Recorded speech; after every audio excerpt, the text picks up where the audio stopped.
Hey, what's going on, guys? So this is going to be a quick little recap here on today's trading. It wasn't anything too special, but like I said, there's been nothing special in terms of my P&L. There's been nothing special that has been going for me, and that's totally okay because when we zoom out and we look at the much larger perspective of everything going on, obviously we're kind of formulating some sort of bottom, in my opinion, in regards to price, in regards to obviously this 4, 5, 6 day base going on here in the indexes. As far as the whole entire trend down, we've been seeing a lot of buying occurring throughout most of this trend lower, a very controlled sell. We've talked about how vol is not really, it's obviously compressing, and we're seeing a lot of buyer footprints within this trend lower. We're seeing a lot of these different candles where you're getting a down day followed by an up day, uptick in volume, obviously absorption of a lot of the demand sitting at the lower extremes of this range, which is also a retest of the actual lower extremes, which brought a break of structure on the daily chart. But with that all being said, we'll get into smaller time frame analysis and just talk about what we were seeing in terms of preparation for FOMC. We talked about how, from the bottom end of the chart, it's a little bit more accumulative and it's hard to short the hole down there. Obviously, from the downside range of the chart from like 470s into the mid 460s, I'd be looking at more of that long side trade. And then obviously, shorting the pops is still going to be a vulnerable short side trade as long as you're doing that within the gaps that are left behind that we're extending price a little bit further away from. So we had this very large gap sitting right around here at 583.45, which is last week's NWOG actually. This is a new week opening gap from the Friday close into the Monday open. We talked about how sellers were obviously placing seller orders up towards 492, and then those were extending a little bit higher even all the way up into some of these other gaps. But basically what we were seeing here is they gapped things up from Thursday into Friday last week, right? And then they sent it on a really nice rally. And that really nice rally ended up to stall out a little bit up towards the upper gap here at 484. Reasoning as to why is that price is obviously going to draw lower into some of these left behind bull gaps, considering that we have very big major liquid binary events like FOMC tomorrow. And we also obviously have to retrace a little bit higher at some points to be able to capture seller liquidity to absorb everything in preparation of the obviously the predetermined event where they're layering orders into bottom bull gaps and they're layering sells into top bear gaps where you want to absorb a little bit of supply and create a path of least resistance for an event. So we go into some of these other areas of the equity market, and NVIDIA had a event today. It had a event with Jensen. We talked about how NVIDIA was a shortable opportunity just because of this leg to the upside on relatively low volume in comparison to the downwards trend. This is obviously just pushing up into nearly a discounted range. The pre-market highs that we talked about on Monday were actually quite right around that discount at 124. We also pushed damn near right into this little mini bull gap or bear gap that was left behind from 125 and a 123.50. So very relatively weak name. Obviously not the biggest of volume in terms of a sell. Can't expect big volume in either way just because of the market awaiting on some of these events, but we go into the smaller time frame action here in the structure here on smaller time frames. We could see how it had a very weak orb off of the open, and then it sold off. It filled the entirety of the gap. This is where I was actually looking for the call side trade and a run up essentially into the overnight gap because they didn't really want to leave price. As you guys could see, the behavior of action going on at the lower end of the chart, very big volume at the low of day, and then obviously a failure to break and base beneath this bull gap sitting over here. So they were obviously accumulating everything into the gap fill and undercut the gap, followed by a reclaim of the gap and then a rip on top of the gap and followed by higher lows on top of that gap, right? And they left behind an overnight gap sitting right around here at 118, like 60-ish, all the way up into 119.50. So if you guys go into the daily chart, you guys can obviously see here how this is also a really nice confluence to the top of the bull gap as well as almost the top of the bear gap. So this is progress made by sellers, and obviously, like I said, they don't really want to create and leave an imbalance within that chart. until we retrace a little bit higher up into that gap. So we go into the premium chart and we could take a look at the April 17th expiration. I took some of those and I'm still holding some of those. And we could also take a look at the 10-day till expiration. I wanted to avoid weeklies here just because I didn't really want to get crushed by vol of any sort. Not that that would have happened, but I just really wanted to have a little bit more of a safer exposure just to preserve cash for an event like tomorrow where cash is a lot more valuable to use.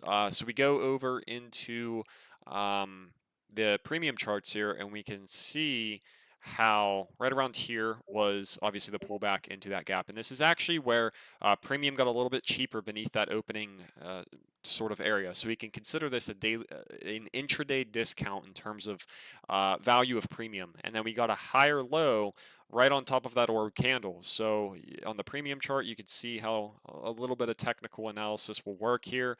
And we got the initial immediate sell. I grabbed some fills right around, if you guys go into the 5, you could see it a little better. I was looking at this being a gap trap, and this is actually pushing right into the gap, right into that whole conference going on. So they push it into the gap, and then they obviously had a big failure of basing that gap and the opening print as well. So once I saw that opening print have confirmation on a loss with an uptick in volume, that's whenever I started to look at the lower highs to obviously be a vulnerable short side trade. So right around 1320 on military time, for that's because that's what the charts are, is whenever I took my entry. These contracts were sitting around 3.0, and I didn't really want to have too much size on it because we go over into QQQ and we could see how QQQ was obviously bleeding down, bleeding very aggressively, but it was also bleeding aggressively into the start of this bull gap, right? So I wanted to obviously leave a little bit of exposure just to the long side, just to obviously have a little bit of protection, as I saw QQQ being a vulnerable opportunity around here. And we go over into SPY, and we can kind of see how SPY was pushing right into the 0.50 at 559.69, just about the 560 psych. So we go back over into NVDA, and we can understand that, you know, short side trade, you got to be a little bit more careful with it. But we go back over to the premium chart now, we could see how you had some opportunities on lower highs and higher lows on the premium chart for around like 330 a contract. These, like I said, they bottomed out at 292, so you could obviously establish risk as being maybe into the 280s or 270s. You could also put risk around 305 if you would like to be a little bit more realistic, and it never actually cracked risk. It pushed from like the 300s, the low 300s, all the way up into 400, and then it pulled back down, retested that 300 area once again, and then obviously had a straight shot all the way to 413. So that's a really, really nice opportunity for just a smaller win. Not anything too crazy. It's more or less just a hedge with a relatively weak name that has been relatively weak for the past 2 trading sessions. And I mean, a $315 contract running to 400 is about a 25% gain. So it is a base hit market as of right now. Like I said, with FOMC tomorrow, you can always never go wrong with a base hit. And then the April 17th is, which I'm still holding as a little bit of protection, is right here. So this is the 610, 610. It popped all the way up to 645, right? And you guys can also see on the April 17th how the volatility was pretty decent on those premiums, right? I mean, this is a straight shot from 510 all the way to 628. That's a really, really nice looking entry there at 510. As far as just kind of de-risking your trade and letting things work out a little bit on a little bit less stress from the closer expirations, right? And in this, found a higher low at 536. So 2 opportunities around the 510 to like 540 range. You could call it maybe like a 520 average if you have decent fills. And then these popped all the way up to 628. So, or actually 648. So, I mean, that's a decent little win there as well. And like I said, there's a lot of vol priced in to the smaller expirations just because of the event coming. And then we obviously have a nice little glimpse of that getting the nice closure beneath the bear gap right around here at 115.58. And we still have another target in mind that extends us all the way down through here beneath 113, and it actually extends all the way to 108.76. So there are targets to the downside. I'm not saying that this is going to be the actual higher low, that's lower high, I'm sorry, that is put into place. One that is, there and it's very, very, very clear. It was more or less just a little bit of downside protection over to QQQ, which I'll go over here in a moment. QQQ. Essentially, what I was looking for was confluence of SPY getting to the 0.50 from the swing low to the swing high, and then starting to scout out some sort of higher low opportunity for like some sort of reversal. And then I started to accumulate calls, and I took a couple scalps off of this range. Initially, what I found this to be was a 3 lower low sell climax happening on the daily chart. This is where I got like a 34% win on shorter expirations. And as you guys can see, the 3 lower low took place on the 5. And what it did was it took place into this afternoon base as well as this orb retest of the previous trading session. So fantastic opportunity here as well. If you guys go over to QQQ, you can see how there's a nice little confluence to the gap there.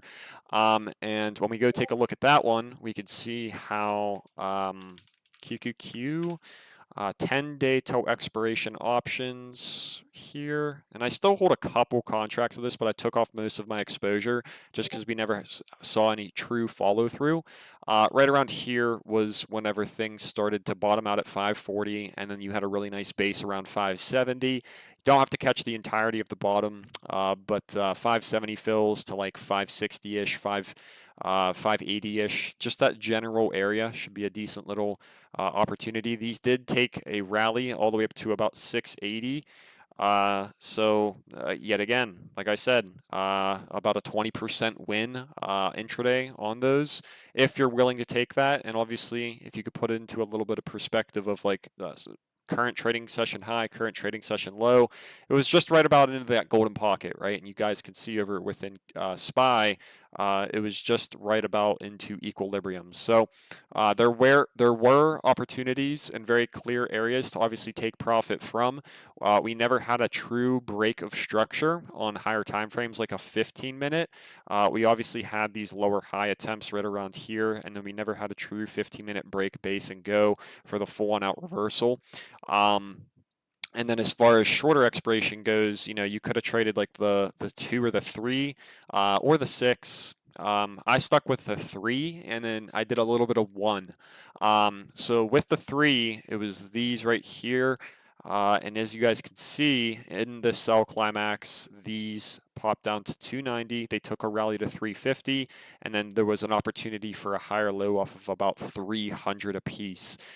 So now you can look at this being the climactic third lower low of that sell climax, and then the subsequent higher low to be an area of risk, or a plan of half size to maybe just accumulate a lower low, and maybe these contracts stretch their valuations down into like 260 a con, and then you can maybe have like a 280 full size trade to obviously look for the reversal with a 280 average on these calls, right? And then these took a rally all the way up to 4.0, right? So you're looking at about, a 240 fill at worst on your risk. So from 280 to 240, that's just about a 15% loss. And then obviously the rally from like 300-ish all the way up into like 400 would be just about a 32% win. That's why I was saying I had like a win in the low 30s on these. And then the 1-day toe expiration, you guys can see how the contracts really weren't much of a difference here. These took a rally from the higher low into the new high of like 230 all the way up into 330. So 230 to 330 would be about a 42% win. So there's decent opportunities in this volatility, but they could be a little bit risky. That's why I said preserve a lot of your cash and your mental capital for the events that matter a lot more than just a simple scalp on the QQQ or S&P, but today was a pretty decent read on price. There wasn't anything that was too crazy, in my opinion, that was like something that I totally missed out on. What I really liked more was the gap sweeps within the S&P and the bearish closures. The gap sweeps within the QQQ, I only got half size on it just in case we were to gap up, and then I would fade that once again on this gap, but this was totally an expected sell, so everything was well protected in terms of positioning in my port. Yeah, there's going to be a lot of opportunities now as we move further, and we just have to wait for those.